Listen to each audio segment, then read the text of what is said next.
ನಮಸ್ಕಾರ ವೀಕ್ಷಕರೇ, ಶಿವಚಕ್ರವರ್ತಿ ಚಾನಲ್ಗೆ ಸ್ವಾಗತ.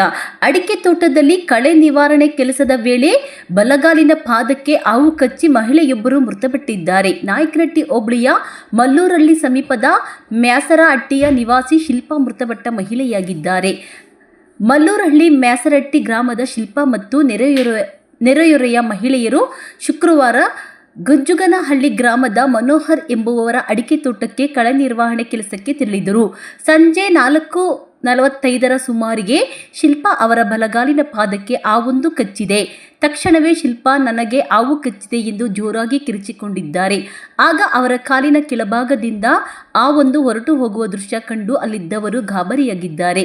ತಕ್ಷಣವೇ ಶಿಲ್ಪಾ ಅವರನ್ನು ಅಲ್ಲಿಯೇ ಇದ್ದ ನೆರೆಯೊರೆಯ ಹೆಣ್ಣು ಮಕ್ಕಳು ಮತ್ತು ತೋಟದ ಮಾಲೀಕರು ನಾಯಕನಹಟ್ಟಿ ಸಮುದಾಯ ಆರೋಗ್ಯ ಕೇಂದ್ರಕ್ಕೆ ಚಿಕಿತ್ಸೆಗಾಗಿ ಕರೆತರುವ ಹೊತ್ತಿಗೆ ಮಾರ್ಗ ಮಧ್ಯದಲ್ಲಿ ಶಿಲ್ಪಾ ಮೃತಪಟ್ಟಿದ್ದಾರೆ ಎಂದು ವೈದ್ಯರು ದೃಢಪಡಿಸಿದ್ದಾರೆ. ಮೃತ ಶಿಲ್ಪಾ ಅವರಿಗೆ 6 ವರ್ಷಗಳ ಹಿಂದೆಯೇ ಪತಿ ಅಪಘಾತವೊಂದರಲ್ಲಿ ಮೃತಪಟ್ಟಿದ್ದರು. ಈ ಸಂಬಂಧ ನಾಯಕನಹಟ್ಟಿ ಪೊಲೀಸ್ ಠಾಣೆಯಲ್ಲಿ ಪ್ರಕರಣ ದಾಖಲಾಗಿದೆ.